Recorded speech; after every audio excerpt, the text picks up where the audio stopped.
Hello everyone, how are you doing? This is MD Tech here with another quick tutorial. In today's tutorial, I'm going to show you guys how to speed up your Acer computer that's running Windows 11. This tutorial will apply as well for Windows 10, Windows 8, and Windows 7 computers. So if you're experiencing a very slow boot up times, maybe you have a lot of different pop-ups and programs which is leading to instability, freezing, crashing, that sort of thing. Well, in today's tutorial, I'm going to show you guys how to speed up and improve the performance of your Acer computer. And we're going to go ahead and jump right into it. First thing I'd recommend doing would be to right click on the Windows Start button, and you want to select the Task Manager. Select the Startup tab, and now you should see a list of different startup programs in here. Now, most programs can be disabled safely from starting up when your computer turns on. So basically, why would you want something turning on when your computer turns on here? Well, basically, if you wanted to start up quicker, so if when you go in the Start menu search and you start searching for a program, if something is starting up here when your computer boots up, it should be more responsive when you go ahead and search for it. It'll load it a little bit quicker. However, generally it's pretty inefficient in my opinion, and a real downside is that it has to boot up with your computer every time your computer turns on. And especially some programs you definitely don't need to turn on every time your computer turns on. For example, like Microsoft OneDrive, unless you're using OneDrive.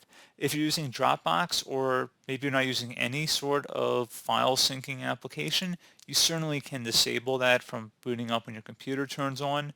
Generally, what I would recommend keeping enabled would be an antivirus program, but if you have printers and other stuff, you can pretty safely disable them by just selecting the entry and then select the disable button.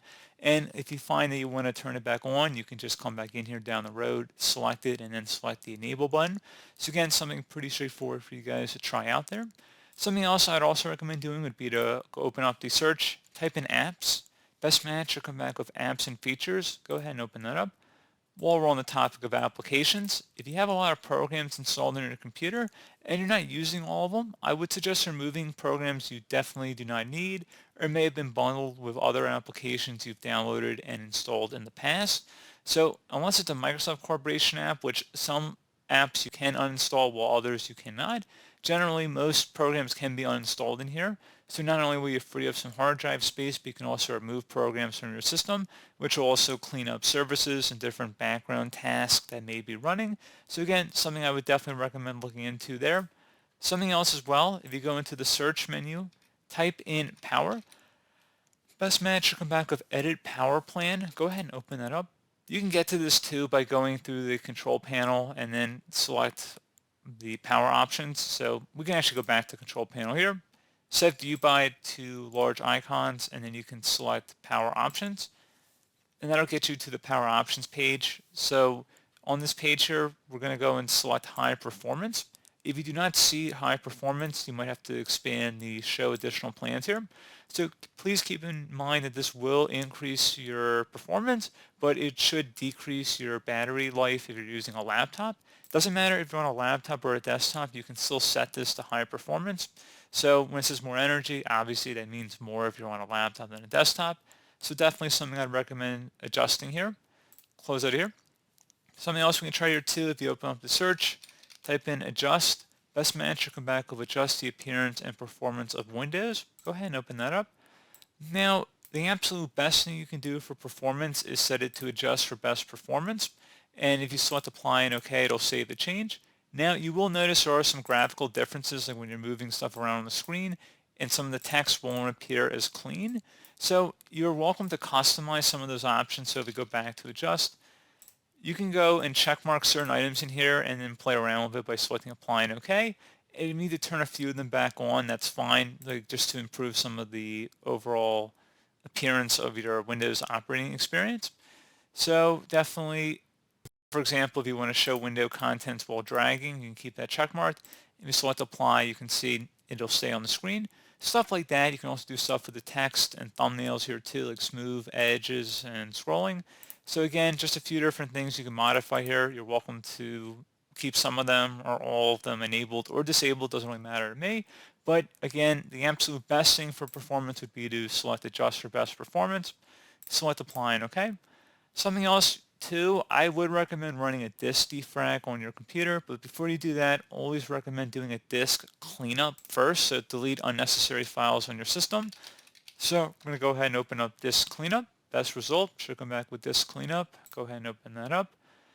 And I'm going to select the cleanup system files button. Depending on how often you run this, it may take longer or shorter. For a lot of you guys, it's probably going to take a lot longer than what you see on my screen here, but you can see it's pretty quick, and it'll tell you how much space you're going to be gaining. Select OK.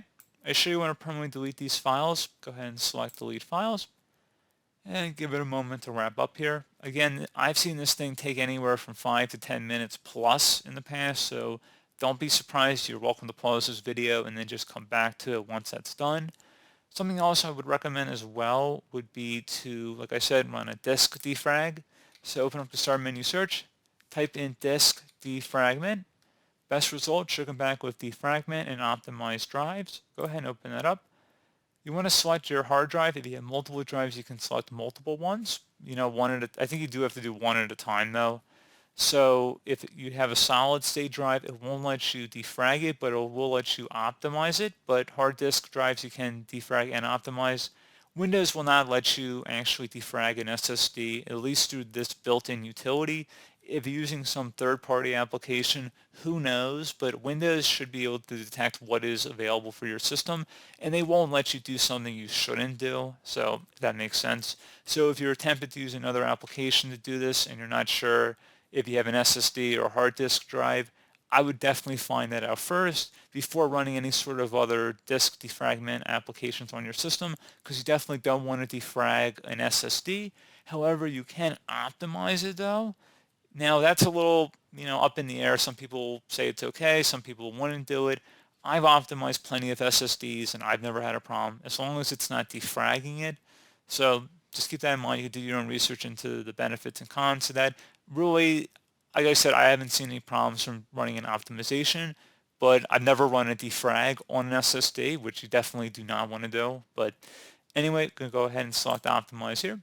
One reason I put that out there is that I know there's a lot of people are getting SSDs on their system nowadays. It's not, where we were 5 or 10 years ago. It's much more prevalent. The prices have come down significantly, which is excellent. And anyway, you can see we have defragged our hard drive, which is very useful, especially hard disk drives, I would say. So again, this should have improved your performance significantly, in my opinion, without seeing your actual computer. One further thing too that I don't know if a lot of people actually think about, when trying to optimize their computer, is checking for file system errors. So if you have different problems with your computer, by running a system file checker utility, it can actually fix stuff in the background, which should actually improve the performance of your computer.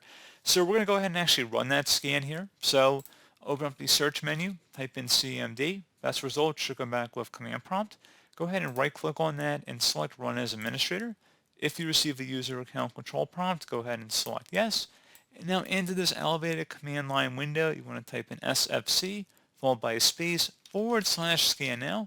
Scan now should all be one word. Attach that / out front. Hit enter on your keyboard to begin the system scan. This will take a few minutes to run, so please be patient.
Okay, so once that's done, close out of here and restart your computer.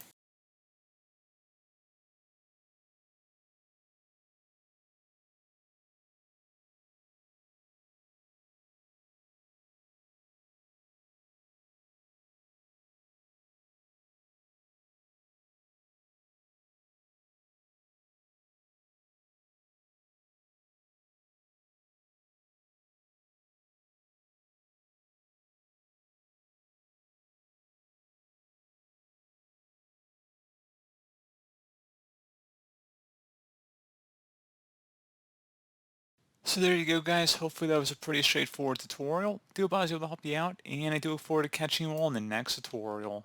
Goodbye.